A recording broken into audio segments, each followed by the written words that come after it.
Isang magandang araw po sa lahat ng mga tagapakinig at sumusuporta sa mga channel mo, Sir Blair. At syempre, sa inyo na rin po.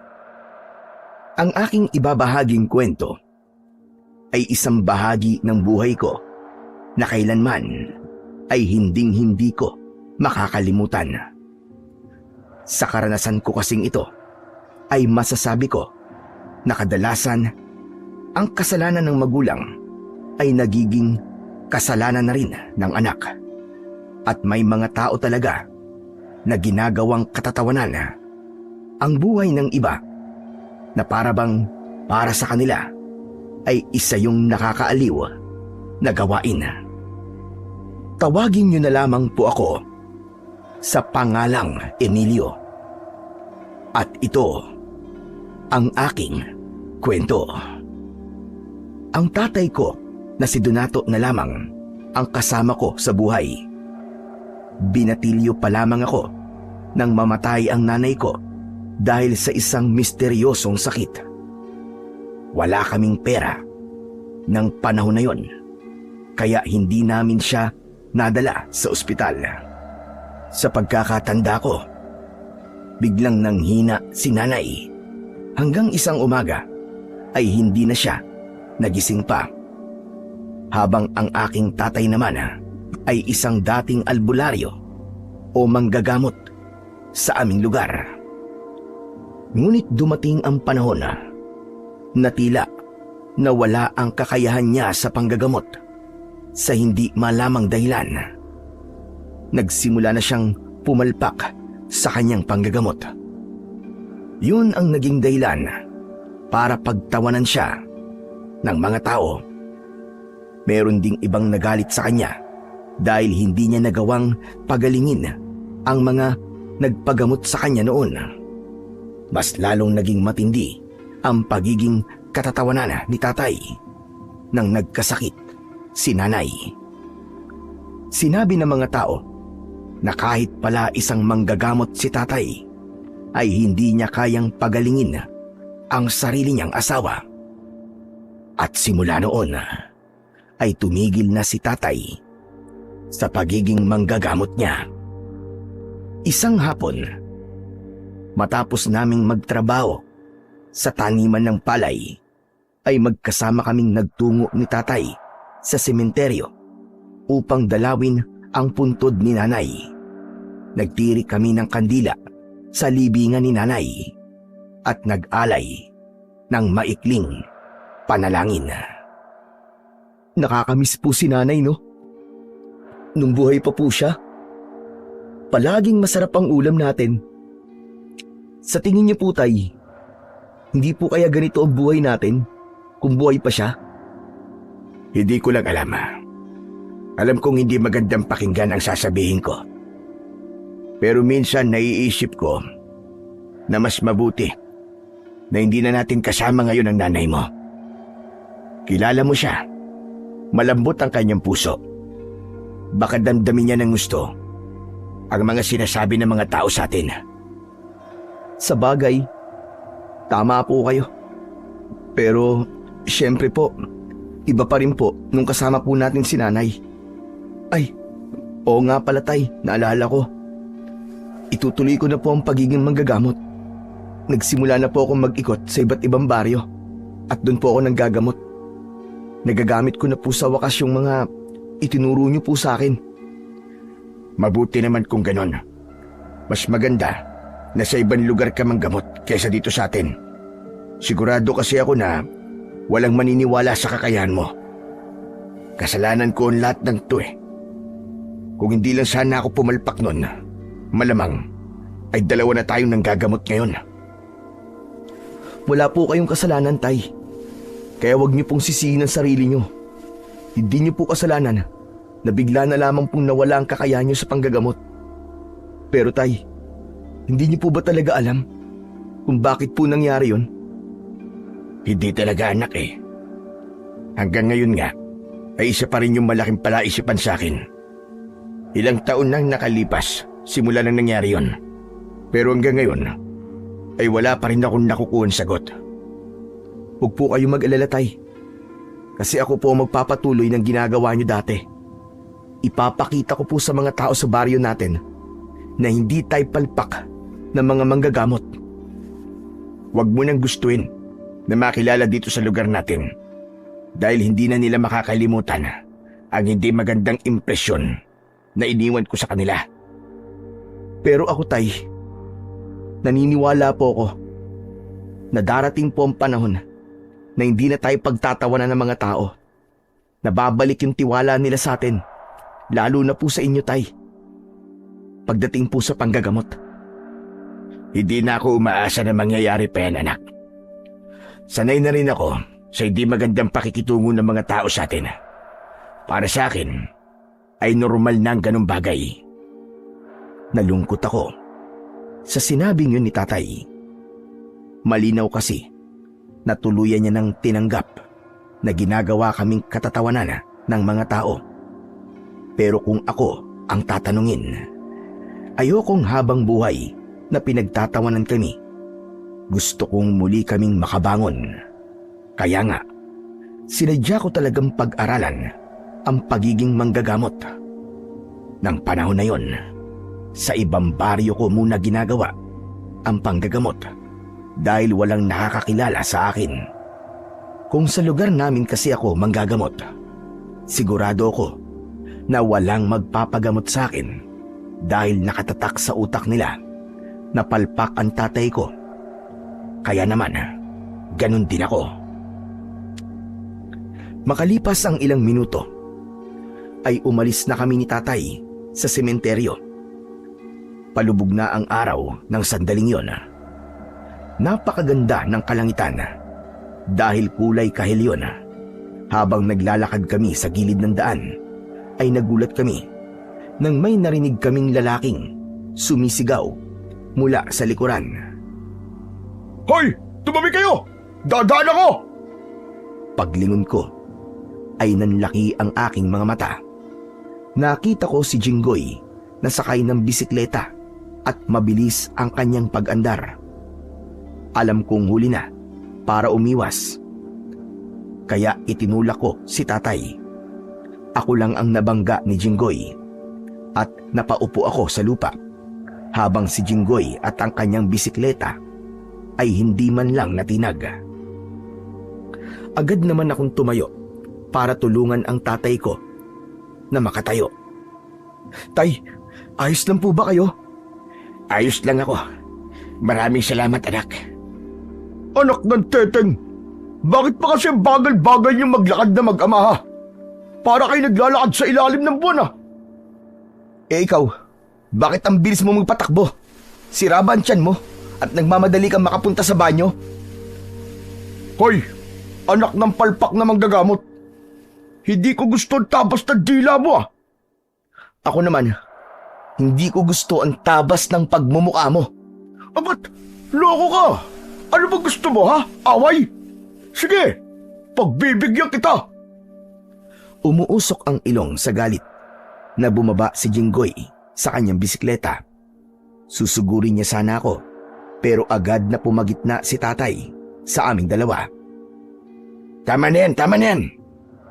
Hindi nyo kailangan mag-away. Yung anak mo pagsabihan mo. Napakatalim ng dila.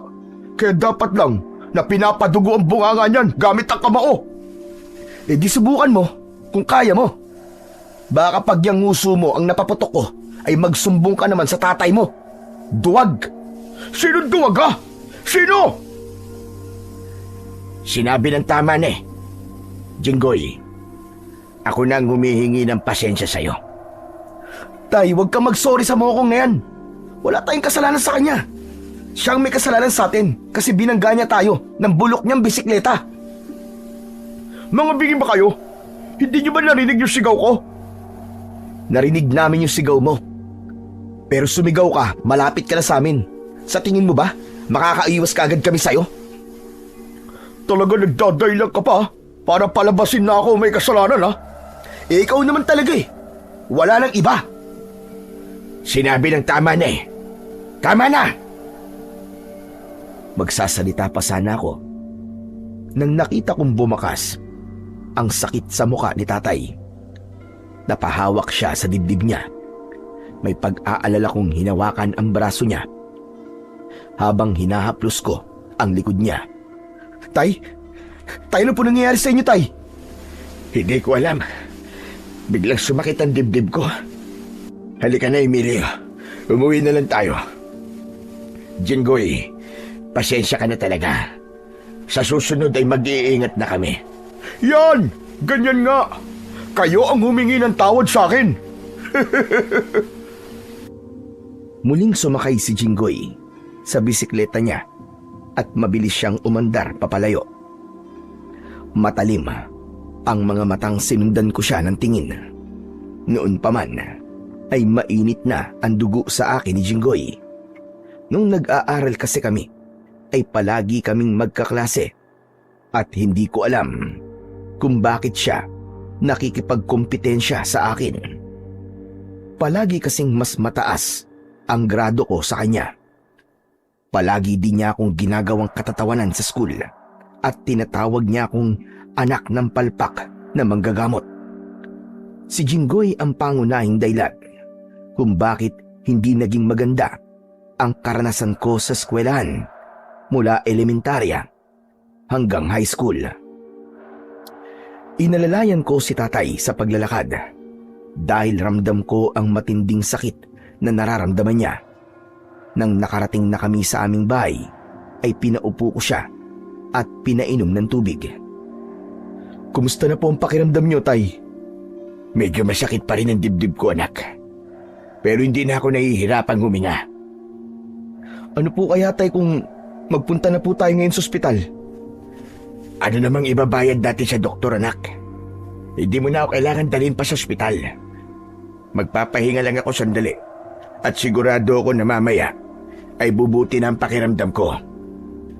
Pwede naman po siguro tayong humingi ng tulong kay Kapitan, Tay. Malay nyo, bigyan niya po tayo ng pera para ho sa pagpapacheck up nyo. Sa tingin mo ba ay tutulungan niya tayo matapos mong awayin ang anak niya si Jinggoy? Malamang sa oras na ito ay nakapagsumbong na si Jinggoy sa tatay niya.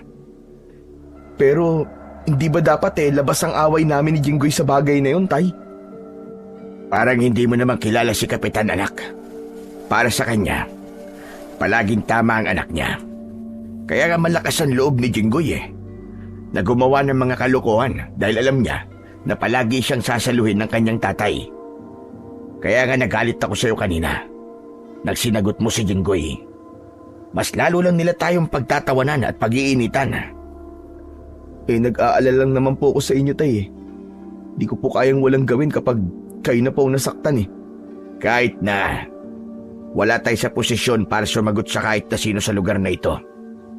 Kaya sa susunod, Emilio, anak, kapag naulit ang ganung pangyayari, ay ikaw na lang ang umiwas o kaya ang magpakumbaba. Mas makakabuti para sa ating dalawa kung tayo mismo ang iiwas sa gulo. Kaya mo bang ipangako na hindi mo napapatulan si Jinggoy? Hindi ko po alam, Tay. Mangako ka sa akin, Emilio. Kailangan nating gawin ang lahat para hindi tayo mapansin ng mga tao rito. Kung gagawa ka palagi ng isyu, ay mas lalo sila magkakaroon ng dahilan para pag-initan tayo at pagtawanan. Siguro naman, nakukuha mo ang gusto kong sabihin. Magsasaing na po muna ako, Tay, para makakain na po tayo. Nagtungo ako sa kusina upang umiwas sa pag-uusap namin ni tatay. Hindi ko kasi kayang mangako sa gusto niyang gawin ko. Hindi ako ang klase ng tao na walang gagawin kapag alam kong mali ang ginagawa ng isang tao sa akin. Wala akong pakialam kung patuloy kaming pagtawanan o pagkaitan kami ng tulong ng kapitan dahil anak nito si Jinggoy. Para sa akin, hindi kami dapat pumayag ni tatay na tinatapak-tapakan kami ng lahat. Naniniwala ako na darating ang panahon na mababago ang tingin ng mga tao sa aming dalawa. Ngunit hindi ko masyadong inisip ang nangyari kanina sa amin ni Jinggoy. Mas inisip ko ang biglang pagsakit ng dibdib ni tatay. Habang abala ko sa ginagawa ko sa kusina, ay panay ang sulyap ko sa kanya. Hindi ako mapakali dahil pakiramdam ko ay hindi yun simpleng pagsakit lamang ng dibdib. Ngunit isa yon sa mahirap, sa pagiging mahirap. Wala akong kakayahan na dalhin kagad sa ospital ang tatay ko dahil kapos kami sa pera. Kinabukasan ng umaga, bago kami nagpunta ni tatay sa taniman ng palay para magtrabaho, ay lumapit ako sa kanya. Nagtaka siya nang kunin ko ang kanyang kamay at dinama ko ang pulso niya. Anong ginagawa mo? Inaalam ko lang po kung anong sakit nyo. Huwag po kayo masyadong magalaw kasi papakiramdaman ko ang pulso nyo. Marunong ka na ba talagang pumulso para malaman ang sakit ng isang tao? Hindi pa po masyado, tay. Sa lahat po ng itinuro nyo sa akin, dito po ako pinaka nahihirapan eh. O sige nga, tignan natin kung marunong ka na niyan. O ano? Anong nararamdaman mo sa pulso ko? Parang may mali po eh. Sa palagay ko po meron po kayong sakit. Anong sakit ko? Hindi ko po malaman kung ano eh. Sa tingin ko, ay hindi ka pa nga biyasa sa pagpulso. Yan ang dapat na pag-aralan pa natin sa susunod. Dahil importante ang bagay na yan. Mas madali mo magagamot ang may sakit kung malalaman mo kagad kung ano ba talaga ang karamdaman niya. Tama po kayo, tay. Pero sigurado po ako na meron kayong karamdaman kasi mahina po ang pulso nyo. Hindi po magandang magtrabaho po kayo ngayon. Hindi pwedeng hindi ako magtrabaho. Sayang ang isang araw na sahod. Ang mabuti pa ay umalis na tayo. Naglakad na si tatay palabas ng bahay. Pero hindi pa man siya nakakarating sa pintuan ay bigla siyang huminto. Napahawak na naman siya sa kanyang dibdib.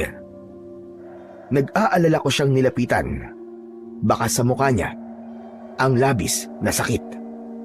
Ayun na nga po ang sinasabi ko, tay eh. Sumasakit na naman po ang dibdib nyo. Kaya ko to. Wala kang dapat na ipag-alala. Tay, hindi po pwedeng hindi ako mag-alala sa inyo. Pangalawang beses na pong nangyari yan sa inyo eh. Baka nga po hindi lang po 2 beses eh. Baka maraming beses na tapos hindi nyo lang po sinasabi sa akin eh. Ang mabuti pa po siguro magpunta na po tayo ngayon sa ospital, tay. Saka na po natin isipin ang pambayad. Mas importante po na malaman natin kung ano pong dahilan kung bakit dumadalas po ang pananakit ng dibdib nyo. Kapag pumunta tayo sa ospital, madadagdagan lamang ang problema natin. Mas mabuti pang hindi na lang natin alam ang sakit ko. Hindi ko naman siguro to ikamamatay. Tay, nag-aalala lang po ako sa inyo. Yung nangyayari po ngayon sa inyo. Naalala ko po yung nangyari nung kay nanay eh. Yung bigla na lang po siyang nagkasakit tapos hindi na po siya nagising isang umaga. Tay, natatakot po ako na baka mangyari din po sa inyo yun eh. Kayo na lang po, meron ako, tay. Kaya ayokong pati po kayo ay mawala sa akin. Nangilid ang luha ko habang si tatay ay tumingin sa akin ng diretso. Hindi agad siya nagsalita. Umasa ako sa pananahimik niyang yun ay mapagtatanto niya na tama ang aking sinasabi at dapat na naming magpunta sa ospital. Naiintindihan ko nararamdaman mo, Emilio. Pero ako na nagsasabi sa'yo. Ayos lang ako. Kung hindi ko naman kaya, ay magsasabi ako sa'yo. Sa ngayon, hindi ko pa nakikitang may dahilan para dalhin mo ako sa ospital. Sige po.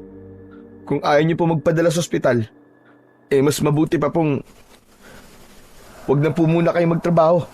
Dito na lang po muna kayo sa bahay at magpahinga. Ako na lang po muna magtatrabaho ngayon, tay. Ano ba yung sinasabi mo? Napakahalaga ng isang araw ng pagtatrabaho sa ating dalawa. Sayang ang isang araw. Hindi, tay. Mas mahalaga po ang kalusugan nyo. Kung ayaw niyo po na daling ko po kayo sa ospital, ay dito na lang po muna kayo sa bahay. Kahit ngayong araw lang po, Tay. Magpahinga lang po kayo. Sige na naman po. Ay nako, sa nangyayari ngayon, parang lumalabas na ako na ang anak at ikaw na ang tatay. Parang ikaw na kasi nasusunod sa ating dalawa eh. Hindi naman po sa ganun, Tay. Kailangan niyo po talaga makapagpahinga muna kasi sumakit po ang dibdib niyo eh.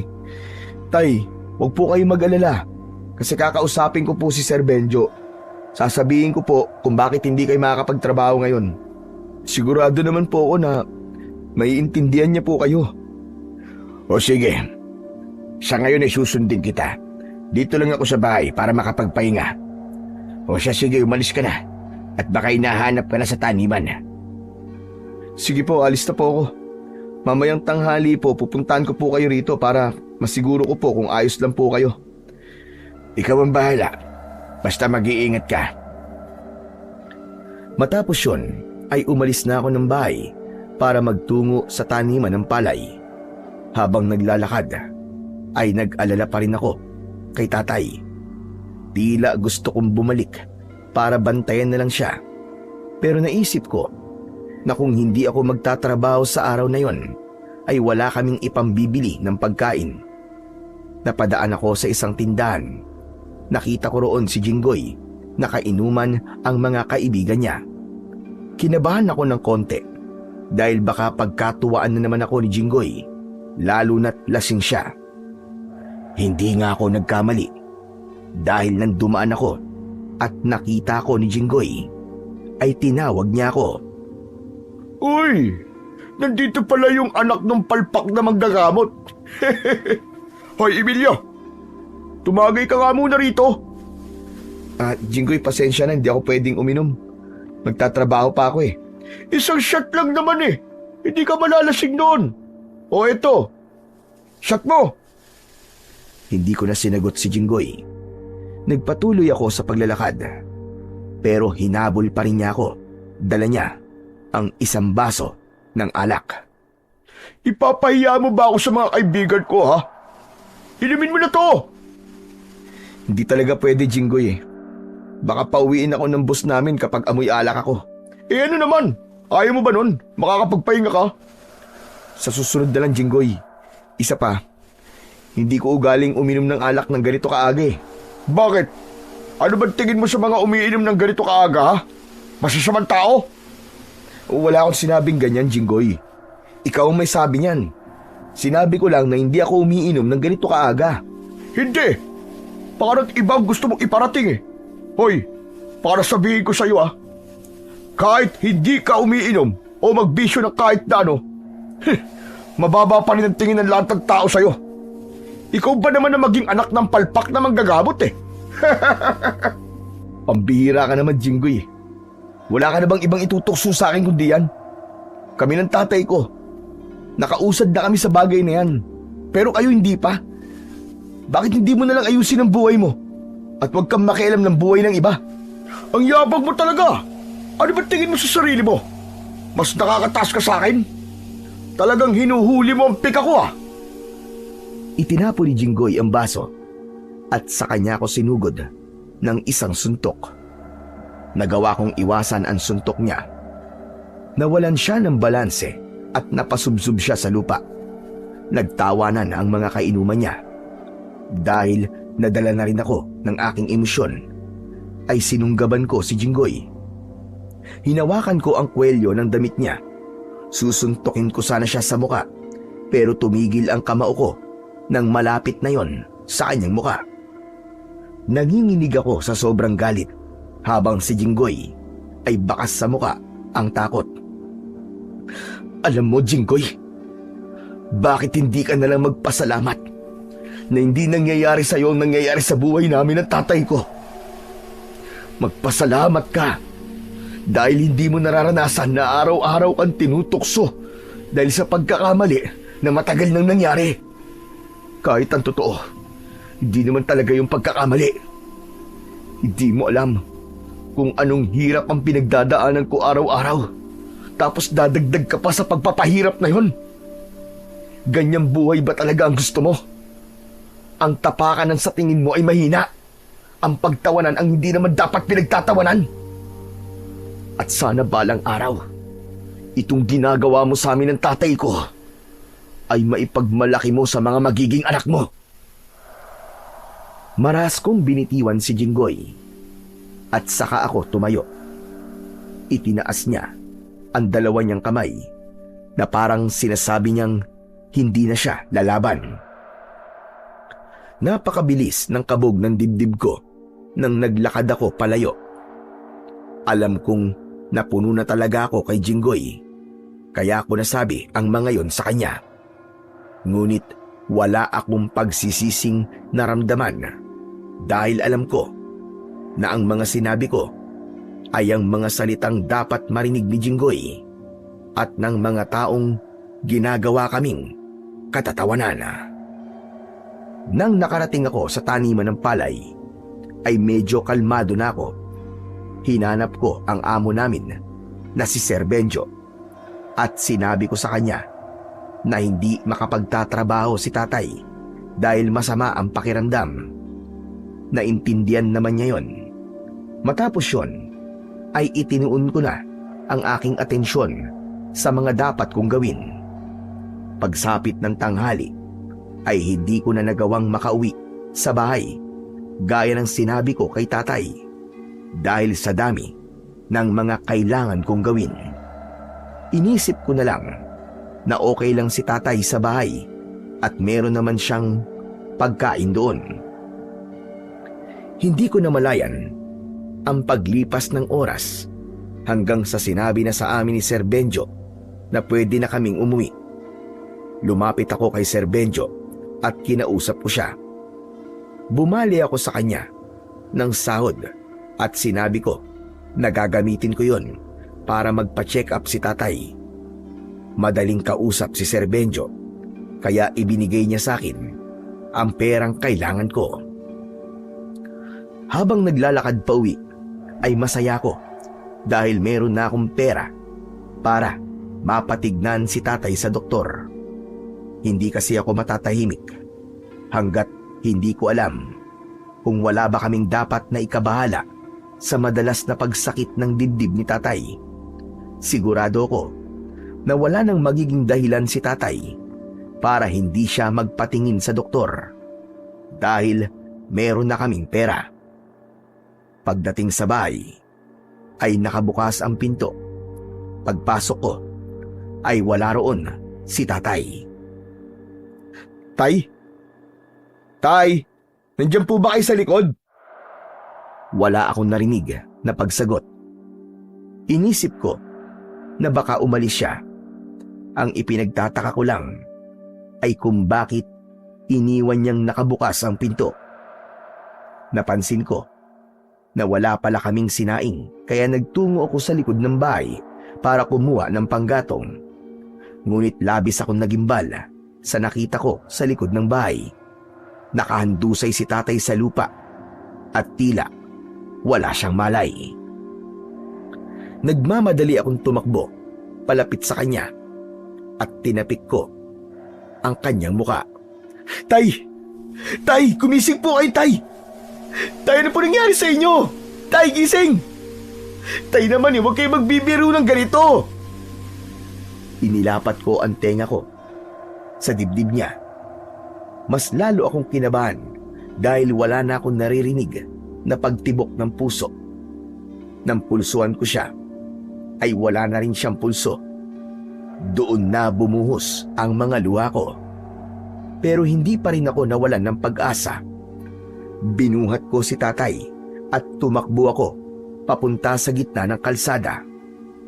Pinagtinginan ako ng mga tao. Parang awa niyo na! Tulungan niyo ako! Kailangan madala si tatay sa ospital. Nakikiusap ako sa inyo! Ngunit walang lumapit sa akin ni isa para tulungan ako. At nagbulungan lang sila. Nang sandaling yon, ay hindi ko na talaga alam ang gagawin ko. Napakalayo ng ospital sa amin at kailangan namin ng masasakyan. Alam ko na may ilan sa mga tao sa amin ang may tricycle.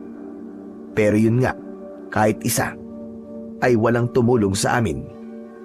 Wala na akong nagawa kundi ang umiyak ng umiyak at ibalik si tatay sa loob ng aming bahay. Nang araw na yon ay binawian ng buhay ang tatay ko. Hindi ko na nalaman kung ano ang eksaktong ikinamatay niya, pero ang hinala ko ay meron siyang sakit sa puso. Pakiramdam ko ay pinagbagsakan ako ng langit ng panahon na yon. Kung alam ko lang sana na mangyayari yon, ay hindi na sana ako umalis para magtrabaho. Sana ay nanatili na lang ako sa bahay para nabantayan ko siya. Hindi ko na nagamit sa pagpapacheck up ni tatay ang perang ibinigay sa akin ni Sir Benjo. Bagkus, ibinili ko yon ng plywood para gawing kabaong ni tatay. Sa una't huling gabi ng burol ni tatay, ay tanging si Sir Benjo lang ang dumating para makiramay. Kahit yung mga dati niyang napagaling ay hindi man lang siya pinuntahan. Nang sumunod na araw ay nagdesisyon akong ilibing na si tatay. Isinakay ko ang kabaong sa kariton. Nagdala na rin ako ng pala at piko na gagamitin ko sa pag-ukay. Mag-isa kong itinulak ang kariton. Awang-awa ako sa sarili ko at para kay tatay. Bago kasi nawala ang kakayahan niyang manggamot, ay marami pa siyang natulungan. Hindi ko maintindihan kung bakit kahit sa huling sandali ay hindi man lang nila nagawang magpasalamat kay tatay. Habang tinutulak ko ang kariton, ay pinapanood ako ng mga tao. At sa hindi sinasadyang pangyayari, ay kumawala ang isang gulong sa unahan ng kariton. Bumagsak sa lupa ang kabaong ni tatay. Hindi ko na napigilang magalit nang may narinig akong may mga tumatawa. Isa-isa kong tinignan ang mga taong pinapanood ako. Ganyan ba talaga kayo kasama? Talagang nagagawa ninyong pagtawanan ang paghihirap ng kapwa nyo? Hindi niyo ba talaga kayang bigyan ng respeto si tatay? Kahit sa huling sandali lang niya. Bakit? Wala ba siyang nagawang maganda para sa inyo, ha? Wala ba siyang naitulong sa inyo? Wala ba siyang ambag sa mga buhay nyo? Ipapaalala ko lang sa inyo na bago siya nawala ng kakayahang manggamot, ay sa kanya kayo tumatakbo kapag may sakit kayo. Ang sasama ninyo. Ngunit walang epekto ang mga sinabi ko dahil may iba pa ring patuloy sa pagtawa. Ang iba naman ay napayuko at pumasok sa kanilang bahay. Ibinaba ko na sa kariton ang kabaong ni tatay. Ipinatong ko sa kabaong ang pala at piko at hinila ko na lamang yon. Napahinto ako nang nakita ko si Jinggoy na papalapit sa akin. Hahawakan sana ni Jinggoy ang kabaong ni tatay, pero malakas kong tinabig ang kamay niya. Ano na naman gagawin mo, ha? Pwede ba? Ibigay mo na sa akin ang araw na to. Araw to ng paglilibing ko sa tatay ko. Kaya wag mo nang dagdagan pa ang pasanin ko. Ano ka ba, Emilio? Hindi ako narito para bisitin ka o makipag-away sa'yo. Nandito ako para tulungan ka. Hindi ako naniniwala sa'yo. Umalis ka na! Wala akong tiwala sa'yo! Hindi kita masisisi kung ganyan ang iniisip mo sa akin. Pero masyado kasing tumusok sa puso ko yung mga sinabi mo nung huling beses tayo nag-usap eh. Doon ko napagtanto kung gaano ako kasamang tao. Naisip ko na mali ang ginagawa kitang katatawanan. Tsaka Emilio, gusto ko ring humingi ng tawad sa'yo. Hindi naman kita pipilitin patawarin ako kasi alam ko na mabigat talaga ang mga nagawa ko sa inyo ng tatay mo eh. Pero gusto kong malaman mo na bukal sa loob ko ang pagsisisi ko. Hindi ako makapaniwala sa mga sinabi ni Jinggoy. Yung kasi ang unang beses na nagsalita siya sa akin na para bang isa siyang anghel na napakabait. May pagdududa ko siyang tinignan Pero naramdaman ko sa pamamagitan ng klase ng pagtitig niya sa akin na nagsasabi siya ng totoo. Pangako, Emilio. Wala akong gagawing kalokohan. Maniwala ka. Gusto lang talaga kitang tulungan. Hindi mo kayang dalhin sa sementeryo ang kabaong ni Mang Donato at kailangan mo ang tulong ko. Hindi ko na pinigilan si Jinggoy nang hawakan niya ang kabaong ni tatay. Siya ang bumuhat sa huliang bahagi habang ako naman ay sa unahan. Maraan kaming naglakad papunta sa sementeryo. Pagkarating sa sementeryo ay tinulungan din ako ni Jinggoy sa paghuhukay. Wala kaming imikan. Kahit mabigat ang dibdib ko, ay may konting tuwa akong nararamdaman dahil sa pagtulong sa akin ni Jinggoy. Hanggang sa maingat na paglalagay ng kabaong ni tatay sa hukay at pagtabon ng lupa roon, ay tinulungan ako ni Jinggoy. Habang nakatingin ako sa libingan ni tatay, ay tinapik ni Jinggoy ang balikat ko. Nakikiramay ako sa iyo, Emilio. Naiintindihan ko nararamdaman mo kasi namatayan din ako ng nanay. Maraming salamat pala sa tulong mo, Jinggoy, ha. Alam mo, sa lahat ng tao rito, ikaw ang pinakahuling naiisip ko na gagawin to sa akin. Hindi pa rin ako makapaniwala na nangyayari to. Masyado kasi tumagos sa puso ko yung mga sinabi mo sa akin eh. Ang dami ko talagang napagtanto dahil doon. Ang totoo kasi, wala namang kayong atraso sa akin ng tatay mo. Wala kayong nagawang masama sa akin. Talagang nakisali lang ako sa mga ginagawa ng mga tao sa inyo. Yung bang pinagtatawanan kayo? Nakakalungkot lang na nawala na si tatay. Nang hindi man lang niya napatunayan sa lahat na hindi siya palpak na manggagamot. Hindi ko alam ang sasabihin ko para mapagaan ang dinadala mo, pero gusto ko malaman mo na kapag kailangan mo ng kausap, nandito lang ako palagi ah. Pwede mo akong puntahan sa bahay o kaya ako pupunta sa bahay niyo. Ginagawa ko to para makabawi sa iyo at sa tatay mo sa lahat ng kasalanan ko sa inyo. Ilang minuto pa kaming nanatili ni Jinggoy sa sementeryo bago ako nagdesisyon na umuwi na. Sa paglalakad namin ni Jinggoy ay napansin namin na pinagtitinginan kami ng mga tao. Mukhang nagtataka ang mga tao kasi magkasama tayong dalawa. Pabayaan mo sila. Pero sana ay maisip din nila na mali na pinagtatawa ng kanila. Maaaring pumalpak nga ang tatay mo, pero hindi ibig sabihin ay ganun ka rin. O paano, Emilio? Mauna na ako sa'yo. Kailangan ko na rin umuwi sa amin eh. At may pinapagawa pa sa akin si tatay eh. Sige, Jinggoy. Maraming salamat ulit sa tulong mo ah. Kahit papano napasaya mo ako kasi hindi mo na ako inaaway at sinisinghalan. Tumawa si Jinggoy bago siya naunang naglakad sa akin. Ipinagpatuloy ko na ang pag-uwi sa bahay namin. Pagpasok ko ron ay sumalubong sa akin ang nakakabinging katahimikan. Nagtungo ako sa maliit naming kwarto ni tatay. Binuksan ko ang lumang kabinet at kinuha ko mula roon ang paborito niyang jacket. Niyakap ko yon at muling bumuhos ang aking luha. Labis ang aking pagsisisi dahil hindi ko man lang nagawang yakapin si tatay sa huling pagkakataon nung buhay pa siya.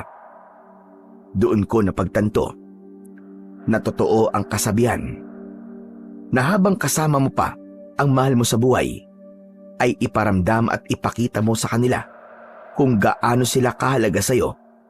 Bilang anak, pakiramdam ko tuloy ay napakalaki ng aking pagkukulang sa tatay ko. Nakatulugan ko na ang pag-iyak. Nakahiga ako sa papag habang yakap pa rin ang jacket ni tatay. Nang nagising ako ay gabi na. Madilim na ang buong kwarto. Ngunit nagtaka ko dahil nakasindi ang gasera sa may sala. Maliwanag pa noong nakatulog ako, kaya imposible na ako ang nagsindi nun. Ang unang pumasok sa isip ko ay merong ibang tao sa bahay. Kaya naman, mula sa ilalim ng papag ay kinuha ko ang mahabang 2x2. Maingat at tahimik akong lumabas ng kwarto. Sa kusina ay may nakita akong nakatalikod na matandang lalaki. Nakaharap siya sa lutuan at tila may ginagawa siya roon. Kinabahan ako dahil baka magnanakaw ang matanda. Kaya naman, dahan-dahan akong lumapit sa kanya. Pero nang malapit na ako sa kanya, ay bigla siyang humarap. Nagulat siya dahil akmang ihahampas ko na sa kanya ang 2x2 na kahoy. Teka, sandali lang! Bakit mo ko hahampasin yan? Hindi mo ba ako nakikilala? Lolo Martin? Sino pa ba?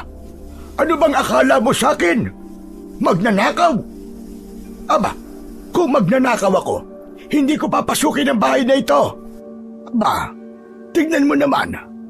Sa labas pa lang mukhang wala naman akong mananakaw dito na maibibenta ko ng mahal. Si Lolo Martin ay tatay ni Nanay. Dati ay kasama namin siyang nakatira sa bahay na yon. Pero nang namatay si Nanay, ay doon na siya sa anak niya sa Maynila na nirahan. Ano pong ginagawa niyo rito, Lolo Martin? Masama bang bumisita ako rito? Dito naman ako nakatira dati, di ba? Nandito ako para magbakasyon. Baka kasi nagtatampo na kayo sa akin. Kasi simula nang umalis ako, ay hindi ko na kayo dinalaw. Teka lang, nasan pala ang tatay mo? Pagdating ko rito kanina, ay wala siya. Ikaw naman, ay tulog na tulog. Kaya hindi na kita inabala. Lolo Martin, wala na po si tatay eh. Teka, anong ibig mo sabihin wala na? Umalis pa siya. Abay, saan siya nagpunta? Patay na po siya. Kanina ko lang po siya inilibing sa sementeryo. Sa tingin ko po sakit sa puso po ikinamatay niya kasi bago po siya namatay, palagi po sumasakit ang dibdib niya. Diyos ko, mahabagin langit! Hindi ko akalain na ganyang balita ang sasalubong sa akin sa pagbabalik ko rito. Sumalangit nawa ang kaluluwa ni Donato. Biglaan po talaga ang lahat ng nangyari. Pag uwi ko po rito galing sa trabaho nung isang araw, yun na nga, naabutan ko po si tatay na wala na pong buhay. Habang nakatingin ako kay Lolo Martin, ay napansin ko ang pagbakas ng takot sa kanyang muka habang nangingilid ang kanyang luha. Diyos ko! Nagsisimula ng mangyari ang sumpa ni Basilia. May sinasabi po ba kayo, Lolo Martin? Ay wala. Pero kailangan mo na sumama sa akin sa Maynila. Bukas ay aalis na tayo. Doon ka na muna sa bahay ng tita Mayang mo. Sigurado ko napapayag siya kung isasama kita roon pagbalik ko. Bakit naman po ako aalis dito? Saka ang akala ko po ba magbabakasyon po kayo rito. Tapos biglang sasabihin niyo po sa akin na aalis na po kayo bukas. Basta, huwag ka na maraming tanong. Mamaya ay mag-empake ka na ng mga damit mo. Pero Lolo Martin, hindi po ako pwedeng umalis dito. Ayoko pong iwan tong bahay dahil mapapabayaan po to kung walang titira dito. Bakit bang tigas ng ulo mo? Kapag sinabi kong aalis ka rito na kasama ako, ay yun ang gagawin mo.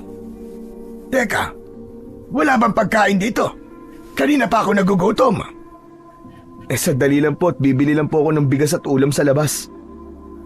Kumuha ako ng pera at lumabas ako ng bahay para magpunta sa tindahan.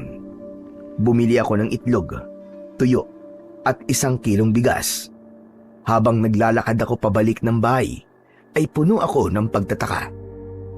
Hindi ko maintindihan kung bakit nang nalaman ni Lolo Martin na patay na si tatay, ay bigla niyang sinabi na kailangan na naming umalis sa Ito lugar na ang yon. inyong lola. Nang nakauwi na ako, ay agad kong inasikaso ang pagluluto. Maya-maya pa, ay sabay na kaming kumakain ni Lolo Martin. Sinubukan ko siyang tanungin sa dahilan kung bakit aalis siya na kasama ko. Pero naging tikom naman ang bibig niya. Kilala ko ang lolo ko. Kapag ganon na ayaw niyang magsalita, ay hindi talaga siya magsasalita. Kahit na mapanis pa ang laway niya. Kaya hindi ko na pinilit pang sagutin niya ang mga tanong ko. Kinabukasan ng umaga, pagising ko, ay naabutan ko si Lolo Martin na nakabihis na. Nakaupo siya at sa tabi niya ay naroon ang kanyang traveling bag. Nakapag-empake ka na ba? Tara na, para makaalis na tayo. Sa istasyon ng bus na lang tayo mag-almusal. Lo, pasensya ka na po pero hindi po ako sasama sa inyo. Gaya po ng sinabi ko kagabi, hindi ko po iiwan tong bahay namin. Bakit ba ayaw mo sumunod sa akin? Ganyan ka ba pinalaki ng nanay at tatay mo? Lo, naguguluhan po kasi ako sa nangyayari. Bakit po bigla nyo na lamang pong naisipan na umalis kasama ako? Samantalang ang una nyo pong sinabi ay nandito po kayo para magbakasyon. Talagang hindi ka titigil hanggat hindi ko sinasabi sa iyo ang rason, ano? Hindi po talaga. Kaya mas maganda po kung sasabihin nyo na lang po sa akin kung ano ang totoo. Halika. Umupo ka rito sa tabi ko. Sa palagay ko ay dapat mo nang malaman ang dahilan kung bakit kailangang umalis na tayo rito. Umupo ako sa tabi ni Lolo Martin. Seryoso ang mukha niya habang nakatingin sa akin. Kahit wala pang sinasabi si Lolo, ay kinabahan na kagad ako. Isinumpa ng isang aswang na mangkukulam ang baryong ito, Emilio. Ang pangalan niya ay Basilia. Napakalaki ng kasalanan ng buong baryong ito kay Basilia. Bakit po? Ano po bang ginawa ng mga tao rito kay Basilia? Nangyari ang lahat ng yon nung sanggol ka pa lamang. Kaya hindi mo ito alam. Si Basilia ay isang matandang babae na naninirahan malapit sa gubat. Tahimik siya at mag-isa na siya sa buhay. Alam ng lahat na isa siyang mangkukulam, kaya ilagang marami sa kanya. Hanggang natuklasan ng mga tao ang isa pang pagkatao ni Basilia. May mga nakakita na naging aswang si Basilia. At isang gabi, sumakto pa na may iba pang aswang na sumalakay dito noon.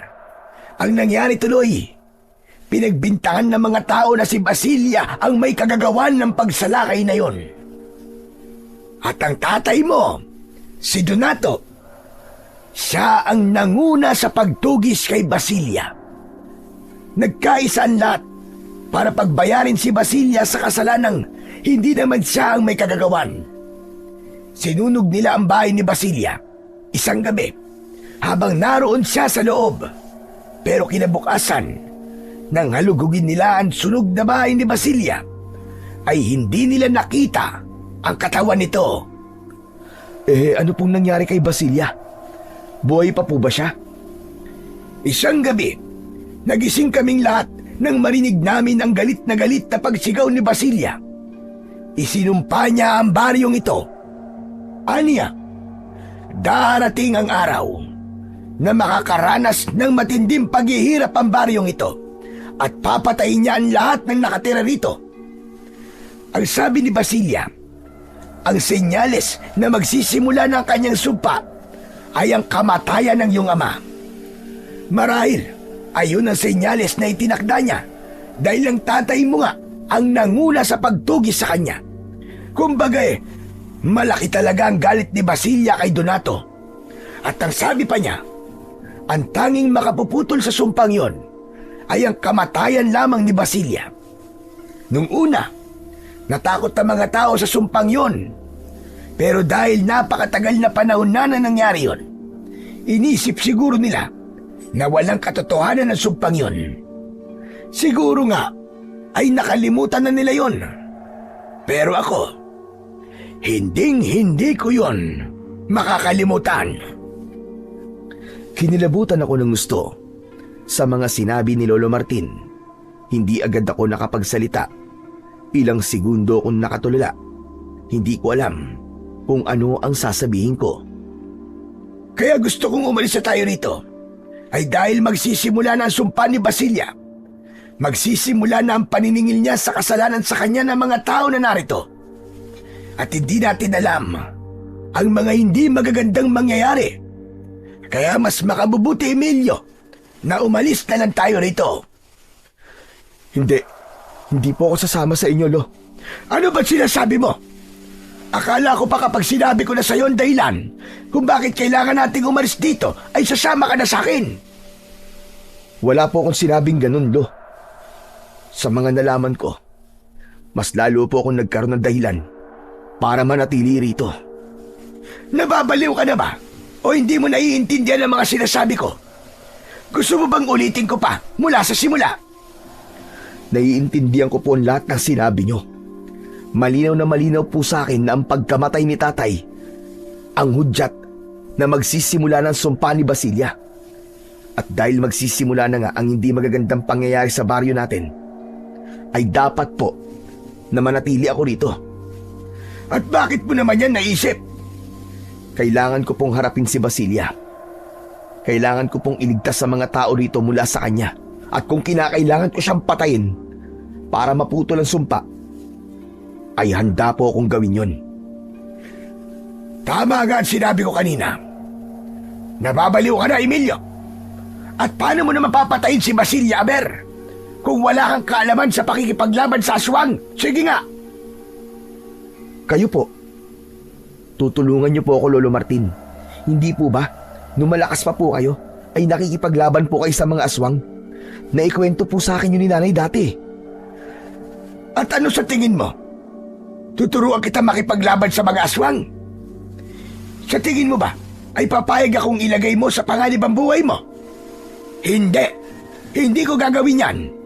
Mas makabubuti sa'yo ang sumama na sa akin papuntang Maynila habang meron pa tayong pagkakataon.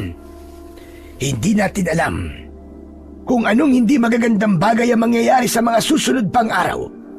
Kaya mas maganda na umalis na tayo rito ngayon. Pero alam niyo naman po, Lo, kung anong tingin ng mga tao dito sa amin. Alam niyo po na dahil sa pagkawala ng kakayahan ni tatay na manggamot, ay ginawa kaming katatawanan ng mga tao rito. Oh, yun na nga eh. Tapos gusto pang tulungan ng mga taong yon. Talagang naisipan mo pang tulungan sila matapos ng hindi magandang pagtrato nila sa inyo.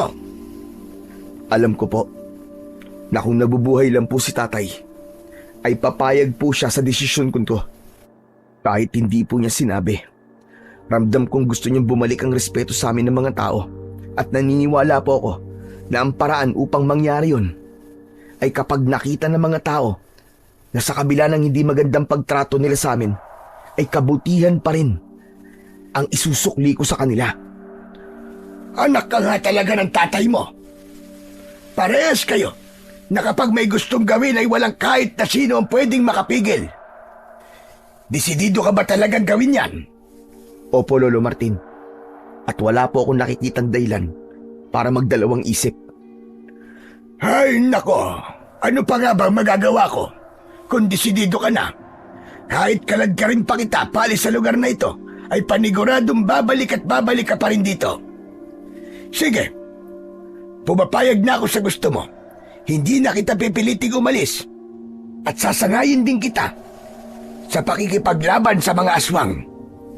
Talaga po, Lolo Martin? Naku, maraming salamat po, Lo. Sa sobrang tuwa ko, ay nayakap ko ng maigpit si Lolo Martin. Maraan namang tinapik ni Lolo ang likod ko.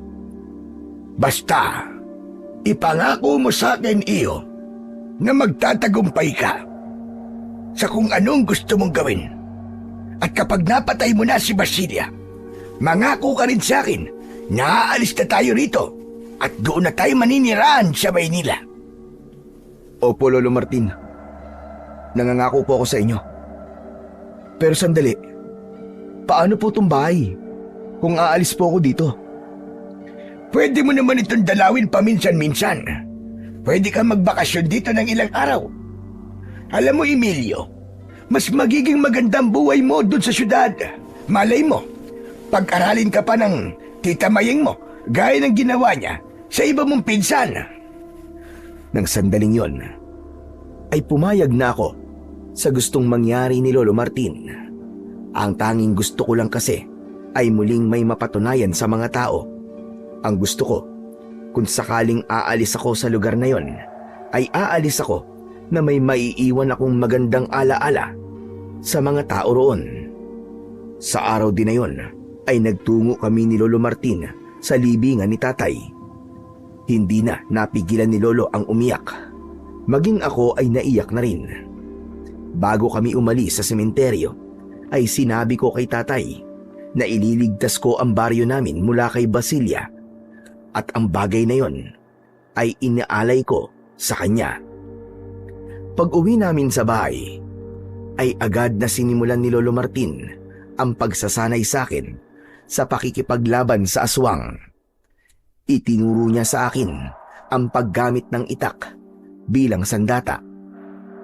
Kahit hirap na siyang kumilos, ay pinilit pa rin niya akong turuan. Sineryoso ko ang pagsasanay dahil malakas ang pakiramdam ko na babalik si Basilia sa baryo namin upang makita ang resulta ng sumpa niya. Nang natapos na kami ni Lolo sa pagsasanay, ay nakita ko si Jinggoy na nakatayo sa hindi kalayuan.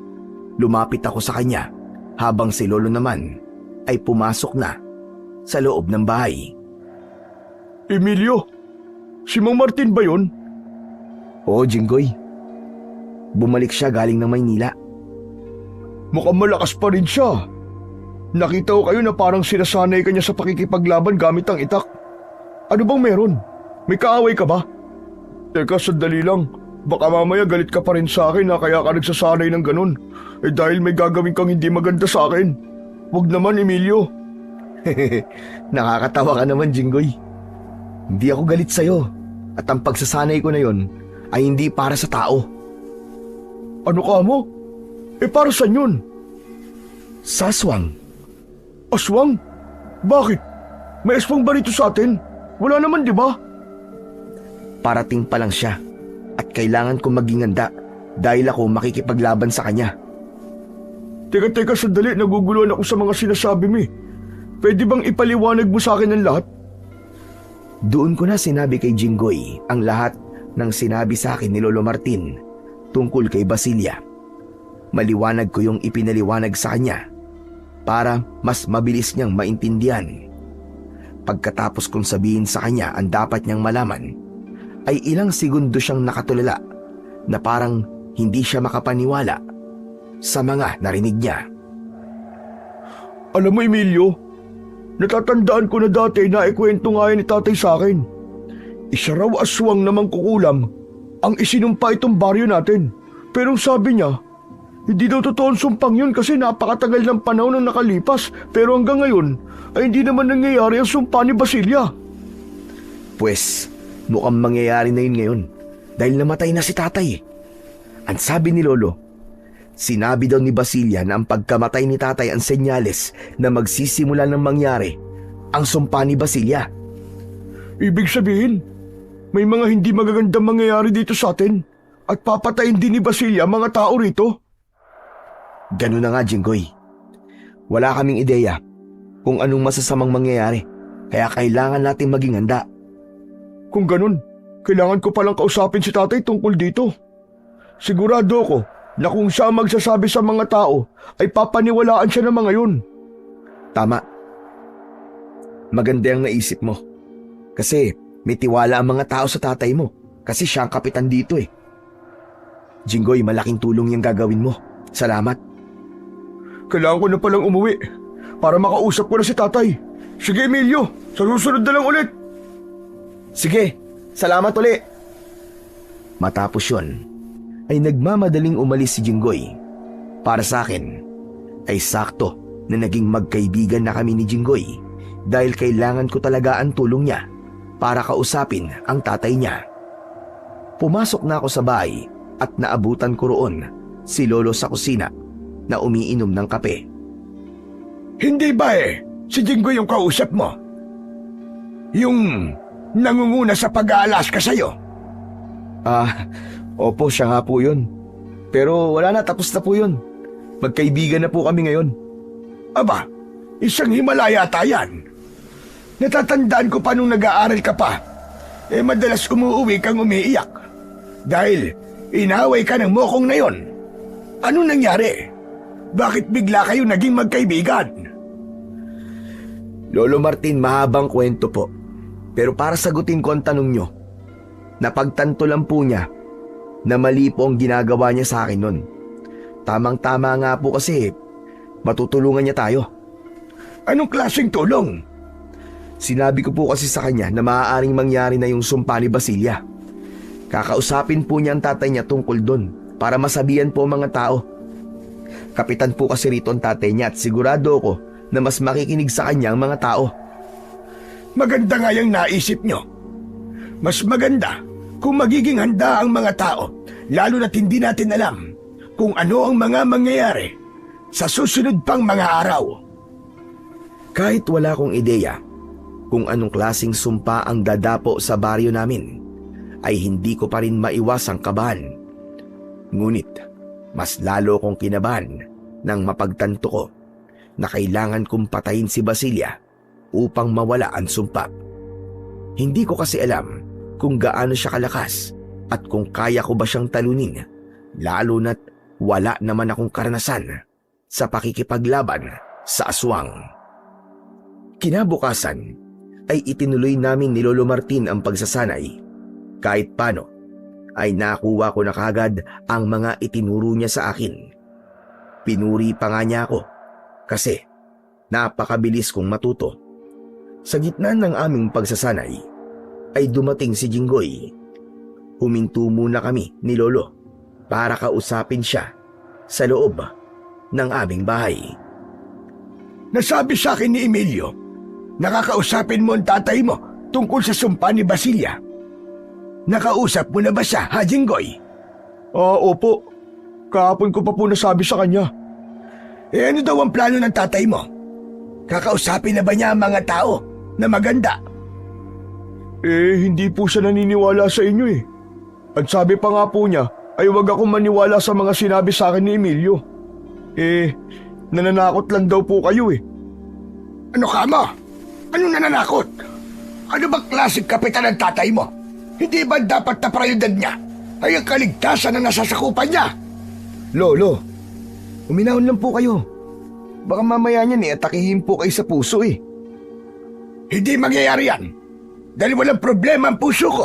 Wala akong sakit. Pero ako, naniniwala po ako sa inyo. Natatakot na nga po ako ngayon eh. Kasi parang iba na po ang pakiramdam ko sa lugar natin ngayon. Para bang ang bigat na sa pakiramdam ng hangin. Yung bang parang may kung anong paparating na hindi maganda. Pasensya na rin po kung hindi ko nakumbinsi si tatay na maniwala sa atin. Hindi mo kailangan humingi ng pasensya, Jinggoy. Malaking bagay na para sa amin ni Lolo na naniniwala ka sa amin. Isa pa, hindi rin ako nagtaka na hindi naniwala si Kapitan. Dahil ang impormasyon na sinabi mo sa kanya ay nanggaling sa akin. Wala naman siyang tiwala sa akin, di ba? Emilio, ano kaya kung tayo na lang ang magsabi sa mga tao? Tutulungan ko kayo, kahit pa magalit sa akin si tatay. Wala na tayong magagawa, kundi ang gawin ang sinabi mo, Jinggoy. Pero, papaniwalaan po kaya tayo ng mga tao? Hindi ko rin alam. Pero ang importante lang naman ay masabihan natin sila. Kung hindi sila maniwala, ay nasa sa kanila na yon. At mas maganda kung gagawin natin yan sa lalong madaling panahon. Ngayon na po natin gawin. Meron pong megaphone sa bahay na ginamit na ni tatay sa pangangampanya. Pwede po natin gamitin yon para mas marinig po tayo ng mga tao. Kung gusto nyo, kukunin ko na po yun ngayon eh. O sige, kunin mo na yung sinabi mo megaphone para makapag-ikot na tayong tatlo. Nagmamadaling umalis si Jinggoy para umuwi sa kanila. Habang naghihintay kami ni Lolo sa pagbabalik ni Jinggoy, ay may kabakong naramdaman. Hindi ko kasi alam kung papaniwalaan ba kami ng mga tao. Pero kailangan naming gawin yon para kahit paano ay may ideya ang mga tao sa kung ano ang pwede nilang asahan na mangyayari sa mga susunod na araw. Hindi nagtagal ay bumalik si Jinggoy na may dalang megaphone. Kahit walang kasiguraduhan kung may maniniwala sa amin, ay itinuloy pa rin namin ang aming plano. Nag-ikot kami sa baryo habang nagsasalita si Lolo Martin gamit ang megaphone. Paulit-ulit niyang sinabi na kailangan maghanda ng lahat dahil mangyayari na ang sumpa ni Basilia. Pinag-ingat din niya ang mga tao sa posibilidad na pagsalakay ni Basilia. Halos lahat ng taong nakakita sa amin ay pinagtatawanan kami. Alam kong iniisip nila na hindi totoo ang aming sinasabi, pero sa kabila ng lahat ng yon ay tuloy lang kami sa aming ginagawa. Pero bigla kaming tumigil nang lumapit sa amin ang tatay ni Jinggoy. Nagalit siya sa amin dahil aniya, nagpapakalat daw kami ng kasinungalingan at tinatakot lang namin ang mga tao. Kinuha niya ang megaphone at hinila niya si Jinggoy pauwi sa bahay nila. Wala na kaming nagawa pa ni Lolo Martin kundi ang umuwi na lang. Pagdating sa bahay ay agad kaming uminom ng tubig dahil pagod na kami sa aming ginagawa. Mabuti na lang at halos maikot natin ang buong baryo bago tayo napigilan ni Kapitan. Sigurado ko na yung mga taong nakarinig sa mga sinabi natin ay sasabihin yun sa ibang tao. Husa na lang yung kakalat at mas marami ang makakaalam. Pero parang kahit isa po'y walang naniwala sa atin eh. Nakita ko po kung paano tayo pagtawanan ng mga tao. Baka nga po inisip pa nila na nababaliw po tayo. Hayaan mo silang isipin ang gusto nilang isipin. Basta't ang importante ay nabigyan natin sila ng babala. Hanggang doon na lang ang kaya natin gawin. Sigurado ako na sa oras na magsimula ng sumpa ni Basilia, ay magbabago ang isip ng mga yon. Pero sa totoo lang, Lo, kinakabahan at natatakot po ako. Lalo na po sa paghaharap namin ni Basilia. Bakit? Ayaw mo na ba siyang labanan? Kung ganyan, na natatakot ka pala, ay pwede ka pang umatras at umalis na tayo. Hayaan na lang natin dito ang mga taong hindi naniniwala sa atin. Hindi po porke natatakot ako ay aatras na po ako. Sinabi ko na po sa inyo na ito lang po ang paraan na naisip ko para magbago po ang tingin ng mga tao sa amin ni Tatay. Alam mo, Emilio, minsan ay hindi mo kailangang isipin ang sinasabi ng mga tao sa'yo. Lalo na at alam mo sa sarili mo na wala ka naman talagang ginagawang mali. Wala kang dapat patunayan sa kanila. Kung meron man tao na may dapat kang patunayan, ay yun ang sarili mo. May mga tao kasi na kahit na ano pang gawin mo, kahit na anong kabutihan ang ipakita mo sa kanila, ay mananatiling nakatatak sa isip nila ang imahe mo na gusto nilang makita sa iyo. Siguro naman ay nakukuha mo ang ibig ko sabihin. Naiintindihan ko naman po ang sinabi niyo, Lo. Pero gusto ko po talaga itong gawin eh. Kung pagkatapos po nito at ganun pa rin ang tingin nila sa amin ni Tatay, wala na po akong magagawa. Ang mahalaga po ay may ginawa ako para sa kanila. At ayoko rin po na aalis ako sa lugar na to na naghihirap sila nang dahil sa sumpa ni Basilia. Natutuwa ako sa iyo, Apo. Ngayon pa lang ay ipinagmamalaki na kita. Talagang ang napakaganda ng pagpapalaki sa iyo ng nanay at tatay mo. Napangiti ako sa sinabing yon ni Lolo Martin. Nang sandaling yon ay walang ibang nasa isip ko kundi ang iligtas ang aming baryo mula sa sumpa ni Basilia at kay Basilia mismo. Bagaman at may takot sa dibdib ko, ay buo pa rin ang loob kong gawin ang dapat kong gawin. Sa mga sumunod na araw, ay mas naging puspusan ang pagsasanay namin ni Lolo sa aking pakikipaglaban. May mga pagkakataon na kahit mag-isa ko, ay nagsasanay pa rin ako. Alam ko kasi na matanda na si Lolo, kaya madali na siyang mapagod, kaya kung minsan ay hindi ko na siya inaabala.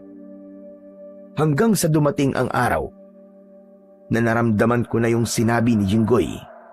Naging mabigat sa pakiramdam ang hangin at walang nakapaghanda ng isang misteryosong sakit ang tumama sa ilang mga tao sa aming baryo. Nagkaroon sila ng mataas na lagnat at tinubuan sila ng maliliit na sugat sa kanilang katawan. Hindi pa ron natapos ang lahat. Kahit tag-araw ay isang napakalakas na bagyo ang walang babala na dumating. Maraming bahay ang nawasak dahil sa bagyong yon. Hindi pa nga nakakabangon ng lahat ay isa pang unos ang dumating. Napeste ang halos lahat ng pananim. Natuyo ang lupa at maraming pananim ang namatay at hindi na napakinabangan. Isang hapon, nagpunta si Jinggoy sa bahay para makapag-usap kami kasama si Lolo Martin. Sa loob ng bahay kami nag-usap dahil nasabi noon sa amin ni Jinggoy na pinagbawalan siya ng tatay niya na makipag-usap na sa amin ni Lolo. Butit pinayagan ka ni Kapitan na pumunta rito. Hindi niya ako pinayagan.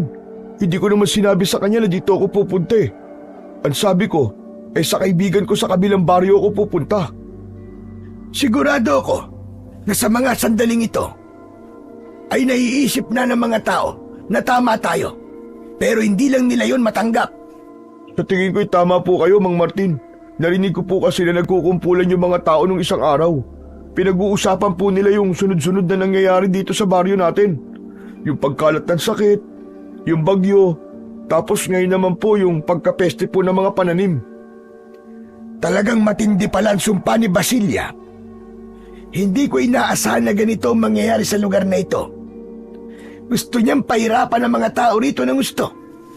Iba talaga kung gumanti ang isang aswang na mangkukulam dahil meron silang kaalaman sa kapangyarihang itim. Sa tingin niyo po ba, may mga susunod pa pong mangyayari? Hindi ko alam. Pero sigurado ako na nandito na sa baryo si Basilia. Sigurado ako na nakikita niya ang paghihirap ng mga tao rito ngayon at kung nasan man siya ay paniguradong napakasaya niya dahil nangyayari na ang kanyang sumpa. Kung ganun, ay kailangan ko na pong simulan ng paghahanap kay Basilia para mapatay ko na po siya. Hindi po ba, hanggat buhay po siya, ay hindi matatapos ang pagkalat ng sakit dito sa ating baryo at patuloy na pepestehin ang mga pananim. Hindi rin po tayo sigurado kung baka sa mga susunod na araw ay may dumating na namang bagyo. Kaya't dapat na siyang mamatay. Tama ka, Apo. Pero, handa ka na bang makaharap si Basilia? Oo naman po, Lolo Martin. Medyo matagal-tagal na rin po tayo nagsasanay. At sa tingin ko po, ay natutunan ko na sa inyo ang mga dapat kong matutunan. Mabuti kung ganon. Kung hindi nga lang mahina ang katawan ko, ay tutulungan kita sa pakikipaglaban mo. Ako rin. Suntukan lang kasi ang alam ko. Pero kapag aswang na, hindi ko kaya yun. Ayos lang. Kaya nga ako nagsanay para kapag naglaban kami ni Basilia, ay alam ko na kaya ko siyang talunin. Pero sa totoo lang, naaawa talaga ako sa mga taong may sakit dito sa atin lalo na sa mga bata at matatanda. Kaya nga, wala naman tayong magagawa pagdating sa bagay na yon. Ako po meron. Nung umalis po kayo rito ay tinuruan po ko ni tatay sa panggagamot. Nung nakaraang buwan po ay nagsimula na akong maggamot sa ibang lugar. Hindi ko po kasi magawa yun dito kasi wala pong tiwala sa akin ng mga tao Pero sa tingin ko, sa kalagayan ng mga taong may sakit dito, ay wala na silang magagawa kundi ang magpagamot sa akin. Sa tingin mo ba, ay kaya mong pagsabayin ang paghanap kay Basilia at ang panggagamot mo? Oo naman po. Sa gabi ko po gagawin ang paghanap kay Basilia. Sa umaga naman po ang panggagamot. Wala rin naman po akong trabaho sa ngayon sa taniman ng palay. Dahil pati po yun ay napeste. Kung ganon, ay tutulungan na lang kita sa paghanap kay Basilia sa gabi. Mas madali natin siya makikita kung dalawa tayong maghanap sa kanya. Sigurado ako na nasa paligid lang siya at naghihintay siya ng tamang pagkakataon para sumalakay. Bakit dalawa lang kayo? 3 tayo. Sasama rin ako sa inyo sa paghanap sa aswang na mangkukulam na yun. Kahit 3 lang kami, pakiramdam ko ay sapat na yon para magtagumpay kami sa aming misyon. Mas lumakas din ang loob ko dahil alam ko na hindi ako mag-isa sa hangarin kong iligtas ang aming baryo. Kinabukasan ay mag-isa akong nagbaybay. Kinausap ko ang mga taong tinamaan ng kumakalat na sakit na kung handa silang magpagamot sa akin ay magpunta lang sila sa bahay namin at susubukan ko silang gamutin. Ngunit kahit isa ay walang nagsabi na magpapagamot sila sa akin, kaya naisip ko na wala pa ring may tiwala sa kakayahan ko bilang manggagamot. Nang umuwi ako ay bagsak ang balikat ko. Inabutan ako ni Lolo Martin ng 1 baso ng tubig na agad ko namang ininom. O ano iyo? Kumusta ang lakad mo? Hindi po maganda, Lo. Paano hindi maganda? Pakiramdam ko po wala pong gustong magpagamot sa akin. Aba, paano mo naman nasabi yan? Lahat po ng kinausap ko hindi nagsalita. Tapos, kung tignan nila ako, ay para bang nagbibiro lang ako. Talagang kahit may sakit na po sila, hindi pa rin nila pipiliin na magpagamot sa akin. Hindi na nga po talaga siguro mabubura sa isip nila yung nangyari noon. Akala po siguro nila, porke nawala ng kakayahan si tatay na manggamot, ay hindi ko rin kayang magpagaling ng sakit. Ay nako, hayaan mo sila. Kung ayaw nilang maniwala sa iyong kakayahan, ay hindi naman ikaw ang mawawalan kundi sila. Ang mahalaga ay nag-alok ka pa rin ng tulong sa kanila. Sa gitna ng pag-uusap namin ni Lolo Martin, ay may narinig kaming boses ng isang babae mula sa labas. Lumabas kami ni Lolo at isang babaeng may kasamang batang lalaki ang naroon. Alam kong may sakit ang bata dahil sa mga sugat niya sa katawan. Sinabi ng babae na isa siya sa mga pinuntahan ko kanina at gusto niyang ipagamot sa akin ang anak niya. Hindi ko napigilan ang mapaluwa dahil sa labis na kasiyahan. Kahit isa lang ang nagpunta sa akin para magpagamot, ay malaking bagay na yun para sa akin. Agad kong pinapasok sa bahay namin ang babae at ang bata na nalaman ko na mag-ina pala. Naging masigla ang kilos ko habang inihahanda ko ang aking mga gagamitin sa panggagamot. Bago ko pa kasi sabihin sa mga tao na handa ko silang gamutin, ay inalam ko ang maaaring gamot sa sakit na kumakalat. Matapos kong ihanda ang mga kailangan ko, ay sinimulan ko na ang panggagamot sa bata. Nagdikdik ako ng dahon para madaling matuyo at maghilom ang sugat. Ipinahid ko ang katas ng dahon na yon sa lahat ng sugat ng bata. Matapos yun, ay sinuob ko rin siya para naman kahit papano ay bumaba ang kanyang lagnat. Habang ginagamot ko ang bata, ay napansin ko ang duda sa muka ng kanyang nanay. Pero hindi ko yun pinansin dahil ang tanging nasa isip ko lang ay ang mapagaling ang bata na may sakit. Nang nakaalis na ang mag-ina, ay hindi maalis ang ngiti sa aking muka. Napansin yun ni Lolo Martin, kaya naman hindi na niya napigilang magsalita. Mukhang napakasaya mo ah. Yung ba ang unang beses na may ginamot ka rito? Opo, Lolo Martin. Grabe. Ganito po pala kasarap sa pakiramdam na makapanggamot ka sa baryo kung saan ka nakatira. Sana po ay gumaling po ang batang yun. Kapag nangyari yon at may ibang nakaalam, sigurado ako na dadagsain ka ng mga taong may sakit dito. Sana nga po, Lolo Martin. Magdilang anghel kayo. At yun na nga. Tila nga nagdilang anghel si Lolo Martin dahil makalipas lamang ang isang araw ay masayang bumalik sa bahay yung nanay ng batang ginamot ko. Nagpasalamat siya sa akin dahil aniya natutuyo na ang sugat ng kanyang anak at nawala na rin ang lagnat ng bata. Alam ko na pinagsabi ng babae na yon ang ginawa ko sa kanyang anak dahil ng sumunod na araw ay may ilang nagpunta sa bahay para magpagamot sa akin. May iba na gustong magbayad sa akin pero hindi ko tinanggap. Sinabi ko sa kanila na libre lamang ang aking panggagamot. Alam ko kasi na lahat kami ay nakakaranas ng paghihirap dahil sa sumpa ni Basilia. Kaya ang hindi ko paniningil sa mga nagpapagamot sa akin ay isang paraan ko na rin ng pagtulong sa kanila.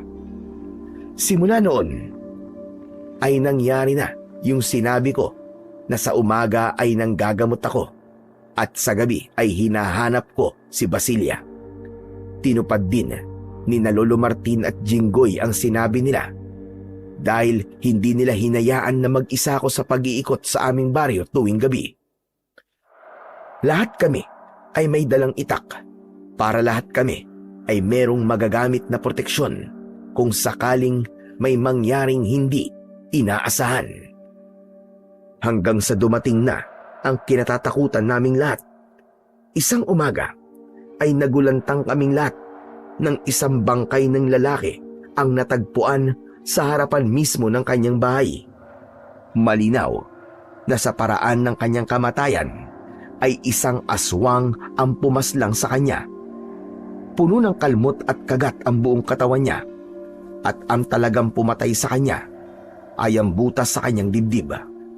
Wala na ang puso ng lalaki at halos maligo siya sa sarili niyang dugo.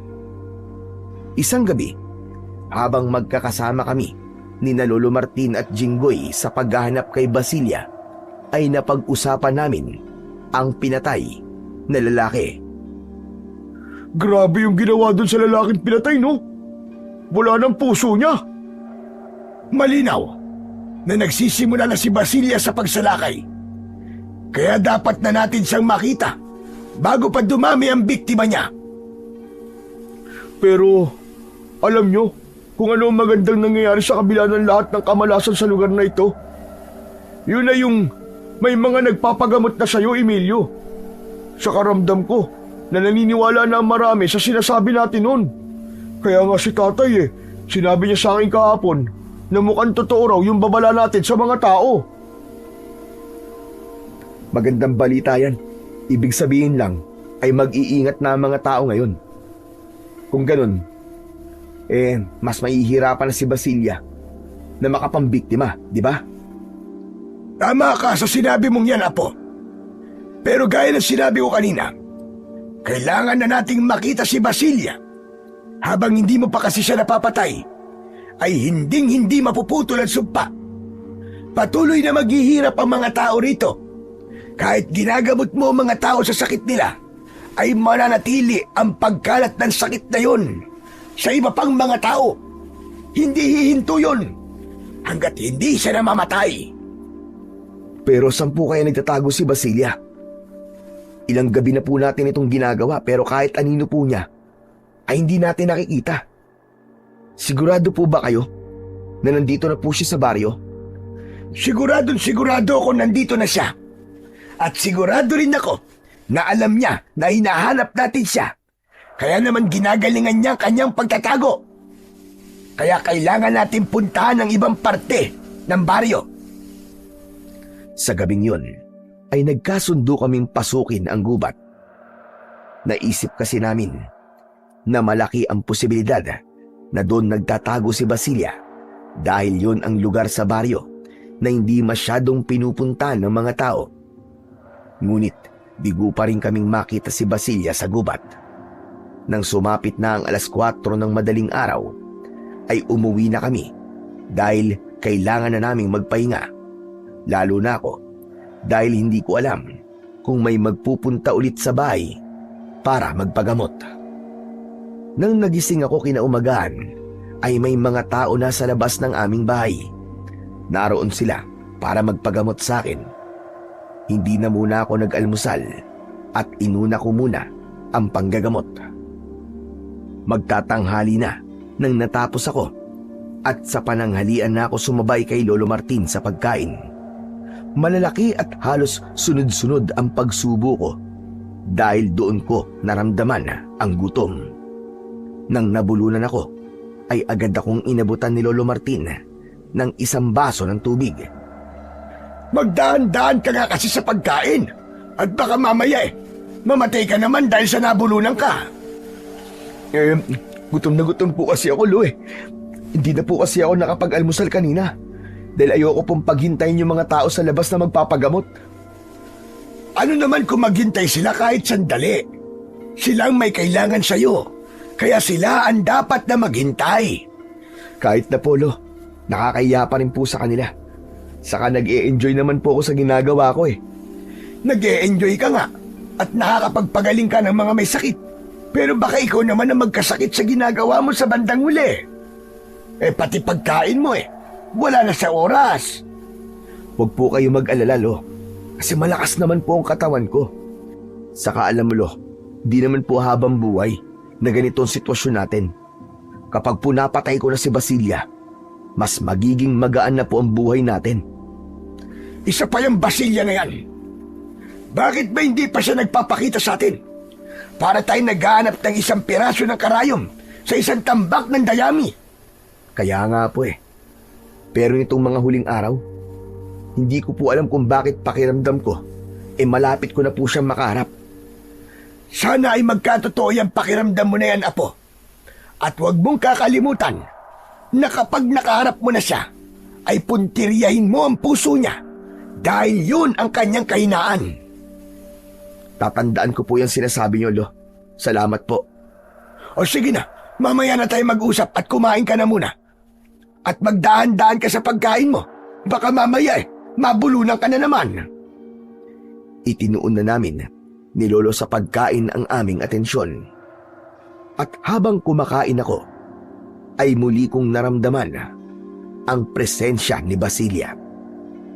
Pakiramdam ko ng mga sandaling yon ay talagang nasa paligid lang namin siya at naririnig at nakikita niya ang lahat ng nangyayari sa baryong yon. Pagsapit ng gabi, gaya ng nakasanayan, ay naghanda na kami ni Lolo Martin at Jinggoy para sa paghahanap sa mangkukulam na aswang na si Basilia. Sandali nga! Hinasa niyo bang mabuti ang mga itak niyo? Mabuti lang sigurado. Oo naman po. Araw-araw ko nga po yatang hinahasa ang itak kong to, Mang Martin eh. Mabuti naman kung ganon. O sige. Kung wala na kayong gagawin ay tara na. Umalis na tayo. At ipagdasal natin sa Panginoong Diyos na sana ngayong gabi ay makita na natin si Basilia para matapos na ang lahat ng kapestiyang ito. Magkakasama kaming lumabas ng bahay at pare-pareho kaming natigilan ng isang matandang babae ang nakita naming nakatayo sa harap ng aming bahay. May nakasaklob na itim na belo sa ulo niya. Nakabalot ang katawan niya ng isang malaking itim na tela na parabang meron siyang itinatago na kung ano. Magandang gabi sa inyo. Dito ba nakatira yung magaling na magkagabot na si Emilio? Ako nga po yun. Magpapagamot po ba kayo, Lola? Malamang. Kaya nga ako nandito sa iyo. Mangyaring bumalik na lang po kay bukas ng umaga. May importante po kasi kaming gagawin ngayong gabi. Hindi maaari. Malayo pa ang pinanggalingan ko at ginabi na nga ako sa pagpunta rito. Yung sakit na kumakalat sa lugar na ito, meron din ako noon. Lo, sige na ho. Mauna na po kayo ni Jinggoy. Susunod na lang po ako sa inyo. Gagamutin ko lang sandali si Lola. Mabilis lang naman po to siguro. O sige, Apo. Sundan mo na lang kami sa gubat. Dahil susubukan ulit naming hanapin doon si Basilia. O ano, Jinggoy? Tara na. Apo, maiwan ka na namin. At sumunod ka sa amin, ha? Opo. Magkakasamang umalis sina Jinggoy at Lolo Martin. Habang ako naman ay naiwan kasama ang matandang babae. Inaya ko siyang pumasok sa bahay namin. Nauna ako habang nakasunod naman siya sa akin. Sinindihan ko ang gasera at pinaupo ko siya. Dahil sinabi niya na meron siya ng kagaya ng sakit na kumakalat sa aming baryo, ay alam ko na kagad kung ano ang mga ihahanda kong gamot. Habang dinidikdik ko ang halamang gamot sa tabi ng matandang babae, ay bigla siyang nagsalita. Sandali labang, iho. Ikaw ba ang anak ni Donato? Ako nga po, Lola. Kilala niyo po pala si tatay. Kung ganon, sumunod ka pala sa yapak niya bilang isang manggagamot. Mukhang kilala niyo po talaga si tatay, ah. Opo, isa rin po ako manggagamot kagaya niya. Sayang nga lang po at patay na po si tatay ngayon. Kung nandito po sana siya, ay dalawa sana kami manggagamot. Lola, matanong ko lang, saan po pala kayo galing? Saan po kayo nakatira? Sa malayo. Malayong malayo. Ganun po ba? Bakit naman po mag-isa kayo nagpunta rito? Aba Lola, sa edad niyo pong yan, dapat po may kasama po kayo kapag aalis kayo ng bahay. Delikado po ang panahon ngayon. Mag-isa na labang ako sa buhay. Wala na akong pwedeng isama sa tuwing aalis ako. At isa pa, gusto ko talaga na mag-isa ako kapag nagpunta ako rito. Hindi ko alam kung bakit, pero kinikilabutan ako habang nag-uusap kami ng matandang babae. Palagi lang siyang nakayuko, kaya hindi ko lubusang nakikita ang kanyang muka.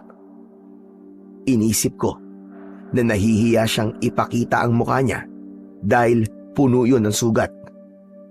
Yun din marahil ang dahilan ng itim na telang nakabalot sa kanyang katawan. Lola, tapos ko na pong gawin tong gamot. Pwede niyo na pong alisin ang belo niyo at yung tela po na nakabalot po sa katawan niyo. Walang imik na inalis ng matandang babae ang kanyang belo. Isinunod niya ang itim na tela sa kanyang katawan. Hindi ko ipinalata, pero nagulat ako dahil wala siyang sugat kahit isa sa kanyang katawan. Ngunit kapansin-pansin na tila sunog ang buong katawan niya at matagal na yung naghilom. Teka, hindi po ba ang sabi niyo sa akin kanina ang sakit niyo po ay kagaya ng sakit na kumakalat dito sa baryo namin? Bakit ganun po? Parang wala naman kayo sugat. Kagaya ka lang ng iyong ama. Parehas kayong pakialamero. Ang tatay mo, siya ang dahilan kung bakit inakala ng mga tao na ako ang aswang na pumapatay noon dito. Kahit ang totoo naman, ay wala akong kinalaman sa bagay na yon. Tapos ikaw naman, nakikialam ka sa pagkalat ng sakit sa baryong ito sa pamamagitan ng paggagamot mo. Sa sinabing nun ng matandang babae, ay napagtanto ko kung sino siya. Mas lalo akong kinilabutan nang malaman ko na si Basilia ang nasa aking harapan. Malinaw na siya yun dahil base sa kwento ni Lolo Martin ay sinunog ng mga tao ang bahay ni Basilia habang naroroon ito sa loob. Yun ang dahilan kung bakit sunog ang buong katawan ng matandang babae na nasa aking harapan. Basilia? Ikaw ba yan? Ang dapat sa mga kagaya mo ay pinapatay. Teka sandali, makinig ka sa akin. Alisin mo na ang sumpa sa lugar na to. Matagal nang nangyari ang kasalanan ng mga tao sa iyo, Basilia.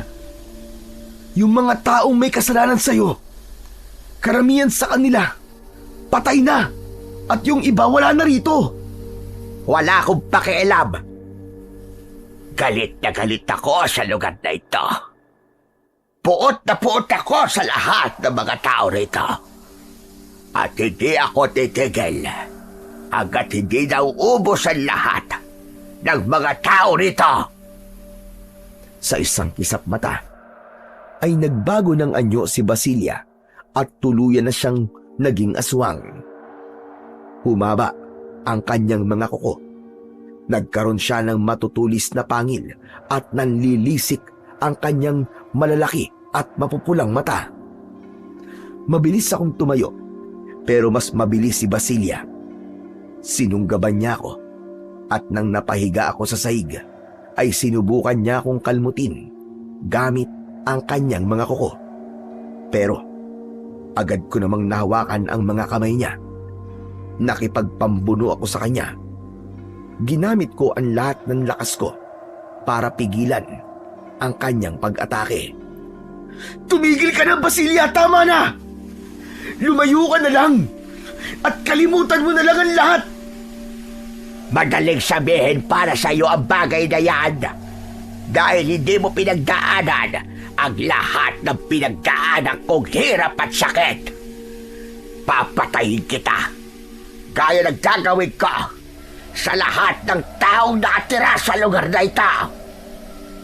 Hindi ako papayag na magtagumpay ka! Ibinuhos ko ang lahat ng lakas ko at nagawa kong ibalibag si Basilia sa aking kaliwa. Mabilis akong tumakbo papunta sa kusina dahil doon ko iniwan ang itak ko. Kukunin ko na sana ang itak, pero hinawakan naman ni Basilia ang balikat ko mula sa aking likuran. Hinablot ko ang asin na nakalagay sa garapon. Binuksan ko yon at pagharap ko sa kanya ay isinaboy ko sa mukha niya ang asin. Nalapnos ang mukha ni Basilia at galit na galit siyang sumigaw. Walang hiya ka! Papatayin kita! Sa wakas ay nakuha ko na ang itak. Buong puwersa kong itinagayon sa balikat ng aswang na si Basilia. Matapos yun ay mabilis siyang tumakbo palabas ng bahay. Sinundan ko siya. Tatakas sana siya. Pero biglang dumating naman sina Lolo Martin at Jinggoy at hinarangan nila ang aswang. Basilia! Sa wakas nagpakita ka na rin, demonyo ka! Wala ka ng kawala ngayon! Kailangan mo mamatay para maputol na ang sumpa! Hindi ako papayag na mapatay niyo ako. Dapat lamang na habang buhay na magdusa ang lahat ng taong nakatira sa baryong ikaw. Napakatagal kong naghintay na mangyari ito at hindi ako papayag na matatapos lang ito ng mabilis. Mula sa likod ni Basilia ay inatake ko siya. Walang pagdadalawang isip na itinarak ko ang itak sa likod niya. Paghugot ko ng itak ay humarap siya sa akin. Susunggaban niya sana ako, pero naging maagap naman ako. Itinapat ko sa kanyang itak at pagsugod niya ay sakto na bumaon ang itak ko sa kanyang leeg. Bumulwak ang dugo mula sa bibig ng aswang hanggang sa bumagsak siya sa lupa. Titig na titig si Basilia sa akin habang unti-unti siyang binabawian ng buhay. Gaya ng sinabi ni Lolo Martin, ay ibinaon ko ng ubod diin ang itak sa tapat ng kanyang puso at doon na siya tuluyang binawian ng buhay. Lumapit sina Jinggoy at Lolo Martin sa akin. Akmang tatagain pa sana ni Jinggoy si Basilia, pero pinigilan na siya ni Lolo Martin. Huwag mo akong pigilan, Mang Martin! Kailangan kong patayin ang hayop na aswang na yan! Masyado siyang maraming pinahirapan dito! Tama na! Tama na, Jinggoy! Tumigil ka na! Wala na! Patay na siya! Patay na si Basilia! Hindi mo ba nakitang hindi na siya gumagalaw? Ha? Talaga ba? Patay na ba talaga siya? Nakita mo namang nasaksak sa leg at puso, hindi ba? Sa tingin mo ba, ay mabubuhay pa yan? Hindi na humihingaw? Lo, tama kayo. Patay na po si Basilia. Ibig po bang sabihin ay mawawala na rin po ang sumpa sa baryo? Ganun na nga. At ikaw ang dahilan kung bakit makakalaya na ang baryong ito mula sa sumpa ni Basilia. Sandali. Abay, bakit parang ang lungkot mo naman? Hindi ba dapat ay masaya ka dahil nagtagumpay kang patayin si Basilia? Ewan ko, Lo. Pero hindi ko magawang maging masaya ng lubusan. Alam ko kasi na kaya nagawa ni Basilia ang lahat ng yun dahil sa malaking kasalanan ng baryong to sa kanya. Nang dahil sa maling akala, ay nagkaroon siya ng matinding galit sa kanyang puso. Naiintindihan ko nararamdaman mo iyo. Pero kailangan mawala ni Basilia. Dahil ang kapalit naman nun ay ang pagsalba sa buhay ng mas nakakarami. At sana, kung nasaan man si Basilia ngayon, ay mahanap na niya ang pagpapatawad sa kanyang puso. Lalo na sa iyong ama. Isang malalim na paghinga ang aking pinakawalan. Tumingala ako sa langit at alam ko na lahat ng nangyari sa gabing yon ay nakita ni tatay. Alam ko rin na kung nasan man siya, ay masaya siya dahil malaya na sa sumpa ni Basilia ang aming baryo. Simula noon ay nagbago na ang tingin ng mga tao sa akin. Marami ang lumapit sa akin upang humingi ng tawad. Tinanggap ko ang paghingi nila ng tawad nang walang sama ng loob. Pero itinuloy ko pa rin ang napag-usapan namin ni Lolo Martin na pagsama ko sa kanya sa Maynila. Panatag ang loob kong umalis dahil alam kong ligtas na ang mga tao sa aming baryo at wala nang babalik na panganib. Pinag-aral ako ni Tita Mayeng ko sa kolehiyo at makalipas lamang ang ilang taon ay naging isa na akong ganap na nurse. Paminsan-minsan ay umuuwi pa rin ako sa baryo para magbakasyon at bisitahin ang aming bahay. Sa lahat ng nangyari, natutunan ko kung gaano kalaki ang nagagawa ng galit at puot sa puso ng isang tao. Kaya pinili kong manatiling mabuti at hindi agad manghusga ng kapwa dahil madalas ang panghuhusga ang nagtatanim ng sugat at dilim sa puso ng taong hinuhusgahan. Mas pinili kong umunawa, makinig at tumulong dahil yun ang paraan para hindi na maulit ang sumpa na minsan bumalot sa aming baryo. Hanggang dito na lamang po ang aking kwento. Maraming salamat po sa inyong pagbibigay ng buhay sa aking kwento. At sana po, marami po ang natutunan ninyong aral. Hanggang sa muli at pagpalain po nawa kayo ng puong may kapal.